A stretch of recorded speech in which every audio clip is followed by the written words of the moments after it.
kalau yang tanya itu anak-anak.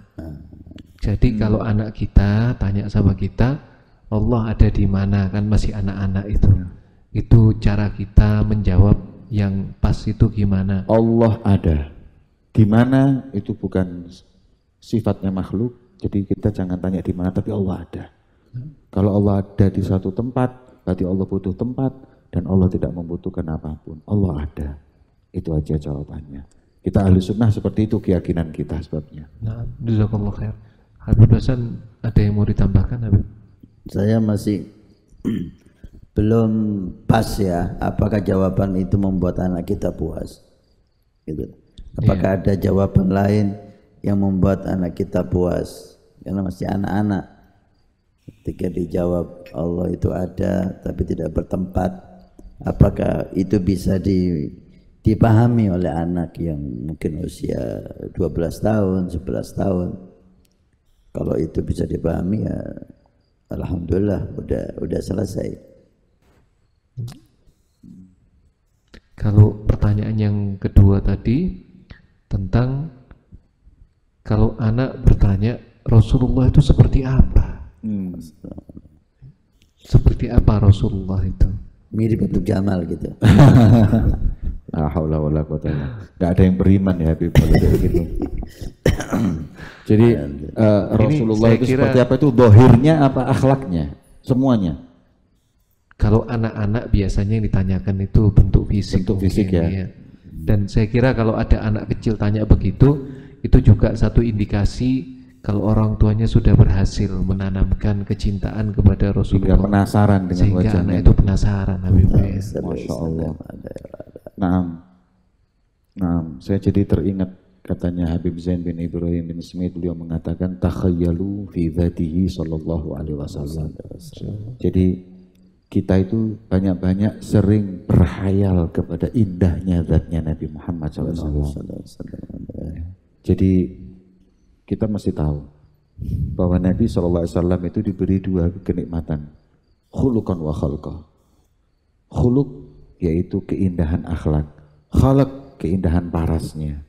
Nah, keindahan paras Nabi SAW adalah kata Sayyidina Abu Hurairah paling ma ra'aitu syai'an, bukan ma ra'aitu ahadan, ma ra'aitu syai'an, aku tidak pernah melihat sesuatu apapun, mau itu langit, mau itu bumi, mau itu pemandangan apapun yang ahsan wa ajmal min wajhi Rasulullah, yang lebih indah dari wajah Nabi Muhammad. Berarti wajah Nabi itu indah. Nah, kita ditulis oleh para ulama seperti kitab Syama'il dan lain-lain itu tentang bagaimana mulai dari mata Rasulullah, hidungnya Nabi Muhammad, lisannya Nabi. Nah, itu kita baca. Kita baca tentang keindahan wajah Rasulullah, bibirnya Nabi, kemudian sampai detil-detilnya, bahkan sampai ludahnya Rasulullah, keringatnya Rasulullah. Nah, ketika kita bacakan itu atau kita baca buat diri kita, akan timbul dalam hati kita syauq, satu kerinduan untuk memandang wajah tersebut. Hingga Imam Al-Busiri mengatakan laitani khassani bi ru'yati wajhin zala an kulli man ra'ahu syaqa'u. Ya. Jadi ketika beliau mempelajari indahnya wajah Nabi Muhammad, dia mengatakan laitahu khassani bi ru'yati wajhin. Kalau ya Allah, aku mendapat kesempatan mataku memandang wajah seseorang yaitu Nabi Muhammad, yang apabila dipandang akan hilang dariku semua kegundahan, kesusahan. Karena yang kupandang adalah sebaik-baiknya makhluk yang pernah Allah ciptakan, yaitu beliau baginda Muhammad SAW. Jangan lagi memandang yang langsung, memandang lewat mimpi pun suatu kenikmatan dan keindahan. Ulama mengatakan kalau sudah kita itu di mimpi aja ketemu Rasulullah, itu sudah suatu keberhasilan, sedikit keberhasilan dalam kita mencintai beliau baginda Muhammad SAW. Ada satu orang soleh itu minta sama Allah mimpi ketemu Nabi dengan wajahnya Nabi Muhammad yang asli. Begitu lihat wajah Rasulullah dalam mimpinya, dia takjub dengan keindahannya.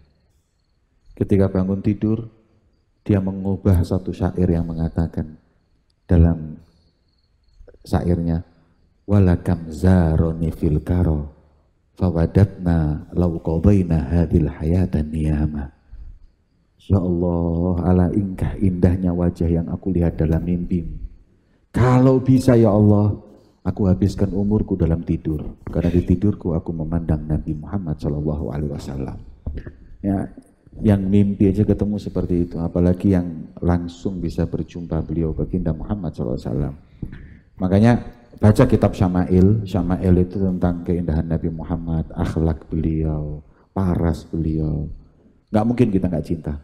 Gak mungkin kita gak cinta dengan Nabi Muhammad kalau kita membaca akhlak dan paras indahnya. Pasti kita akan mencintai beliau baginda Muhammad SAW, kecuali kalau memang kita nggak dapat hidayah dari Allah Subhanahu wa Ta'ala. Seperti itu. Berarti dalam hal ini PR ya buat orang tua untuk juga membaca kitab-kitab yang menjelaskan tentang sifat fisik maupun akhlak beliau Sallallahu Alaihi Wasallam. Kemudian mungkin duduk sama anaknya menjelaskan gitu ya, memberikan gambaran. Sedikit mungkin Habib. Untuk anak itu lebih mudah jika diberi contoh langsung. Iya, gimana kalau caranya? Diceritai wajah Nabi, mata Nabi, mulut Nabi, itu luar biasa memang ya. Tapi untuk anak yang masih kecil bagaimana lebih mudah mereka itu kalau diberi contoh wajah Nabi itu mirip kayak ini loh nak. Jadi langsung dia lihat. Mungkin ada ulama yang mempunyai wajah yang indah, yang membuat ada walaupun 10% atau walaupun 5% atau 1% dari keindahan Nabi SAW untuk memudahkan anak-anak yang kecil, anak-anak kita untuk memandang ini loh kayak gini tapi jauh lebih tampan gitu. Mungkin itu lebih mudah untuk anak-anak. Seperti hanya Habib kita dengar dari para salihin mimpi bertemu Nabi SAW. Siapa yang ingin melihat aku maka lihatlah anakku Habib Muhammad bin Ahmad Al-Muhdar. Masya Allah, ajib. Saya dengar seperti itu. Mungkin bisa kita jadikan beliau itu satu figur untuk anak kita, mempermudah untuk membayangkan Nabi SAW seperti ini nak, tapi jauh lebih ganteng, tapi jauh lebih wibawa, tapi jauh lebih mempersona. Mungkin seperti itu untuk memudahkan anak kita, langsung ada sosok yang dia lihat.